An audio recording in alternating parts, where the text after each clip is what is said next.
Doctor Mohammad ইউনূসের অন্তর্বর্তী সরকারের ১ মাস, গণহত্যার বিচার, আইন শৃঙ্খলা পরিস্থিতির উন্নতি, প্রশাসন সংস্কার সহ নানা চ্যালেঞ্জ রয়েছে এই সরকারের। এ নিয়ে আরো জানাতে সচিবালয় থেকে যুক্ত হচ্ছেন জান্নাতুল মোহনা। মোহনা, উপদেষ্টা কারোর সঙ্গে আপনার কথা হয়েছে কিনা? আর অন্তর্বর্তী সরকারের ১ মাস পূর্ণ হয়েছে, সেক্ষেত্রে ১ মাস পূর্তিতে নিজেদের মূল্যায়নে তারা কি বলছেন সে বিষয়টি জানাবেন। যেমনটা প্রশ্ন করেছেন যে উপদেষ্টা কারোর সঙ্গে আমার কোনো কথা হয়েছে কিনা, এই মুহূর্তে সচিবালয়ে থাকলেও কিছুক্ষণ পরে স্বরাষ্ট্র উপদেষ্টা সাংবাদিকদের সাথে কথা বলবেন বলে জানিয়েছেন।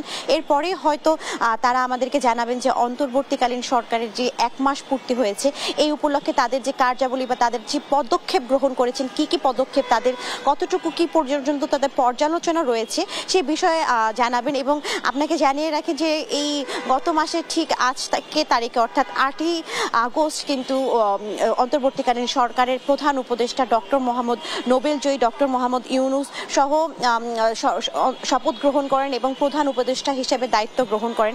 এই পর্যন্ত তার উপদেষ্টা মণ্ডলীতে রয়েছে ২১ জন। এবং আপনি দেখবেন যে যেদিন থেকে ডক্টর মোহাম্মদ ইউনূস শপথ গ্রহণ করেছেন তার পরবর্তী দিন থেকে আমরা বাংলাদেশের বিভিন্ন প্রেক্ষাপটে আমূল পরিবর্তন দেখেছি। আমরা পরিবর্তন দেখেছি মানবাধিকার সংশ্লিষ্ট বিষয়ে, আমরা পরিবর্তন দেখেছি রাজনৈতিক সংশ্লিষ্ট বিষয়ে, আমরা সমাজ সংস্কার এবং আমরা প্রশাসনিক স্থানীয় সরকার সহ আইন শৃঙ্খলা সহ এবং আইনের ক্ষেত্রেও আইন ও বিচার বিভাগে বিভিন্ন ক্ষেত্রে আমরা বিভিন্ন ধরনের পরিবর্তন দেখেছি।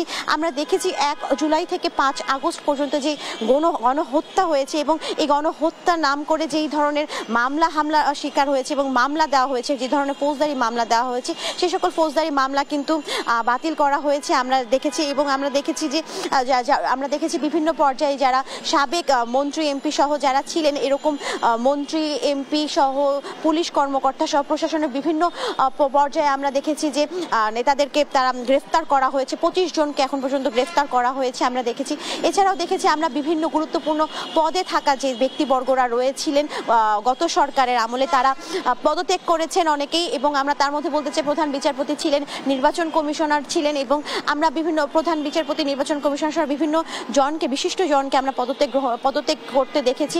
আমরা দেখেছি যে মানবাধিকার সংশ্লিষ্ট বিষয়ে কতটা গুরুত্ব আরোপ করা হয়েছে এবং আমরা দেখেছি পরিবেশের ক্ষেত্রে যে সকল নদীতে অবৈধ দখল করা আছে এবং সে সকল অবৈধ দখল উচ্ছেদে এই সরকারের গুরুত্বপূর্ণ ভূমিকা গ্রহণ করেছেন। এবং আমরা দেখেছি যে স্থানীয় সরকারের যেখানে জেলা, উপজেলা এবং ইউনিয়ন পরিষদ, পৌরসভা সহ সিটি কর্পোরেশনের মেয়রদেরকে অপসারণ করা হয়েছে এবং সে সকল স্থানে জেলা প্রশাসক নিয়োগ দেওয়া হয়েছে। এবং আমাদের যেই সবচেয়ে গুরুত্বপূর্ণ গত সরকারের আমলে আমরা দেখেছি যে দুর্নীতি কমানোই যাচ্ছিল না এবং দুর্নীতির দিক থেকে বাংলাদেশ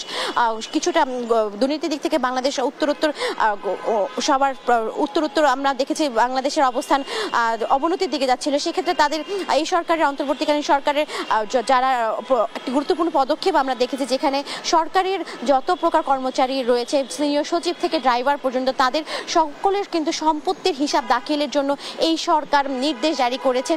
এবং আমরা দেখেছি যে সংস্কারের কাজ ব্যাপকভাবে চলছে। এছাড়া সংস্কারের কাজে চললেও আমরা দেখেছি যে আমরা দেখেছি যে জামায়াত, আমরা রাজনৈতিক ক্ষেত্রে যে আমূল পরিবর্তন, অর্থাৎ রাজনীতির ক্ষেত্রে আমরা যেখানে বিগত সরকার পতনের কিছুদিন আগে জামাত ইসলাম সহ অঙ্গ সংগঠনকে নিষিদ্ধ করে যে প্রজ্ঞাপন জারি করেছিলেন, এই সরকার আমলে অর্থাৎ অন্তর্বর্তী সরকার আসার পরে কিন্তু সেই প্রজ্ঞাপন জারি বাতিলের নোটিশ কিন্তু তা বাতিল করা হয় এবং জামাত ইসলামীকে পুনরায় কিন্তু রাজনৈতিক দল হিসেবে আত্মপ্রকাশের সেই সুযোগটি দেওয়া হয়। এছাড়াও আমরা বিভিন্ন ক্ষেত্রে বিভিন্ন জনকে দেখেছি আমরা গুরুত্বপূর্ণ এবং আমরা দেখেছি বেগম খালেদা জিয়া মুক্তি, তার যে মামলা ছিল সেই মামলা থেকে তার মুক্তির যে বিষয়টি সেটাও আমরা দেখেছি। তো আমরা মোহনা, অসংখ্য ধন্যবাদ আপনাকে। দর্শক, সচিবালয় থেকে যুক্ত ছিলেন সহকর্মী মোহনা।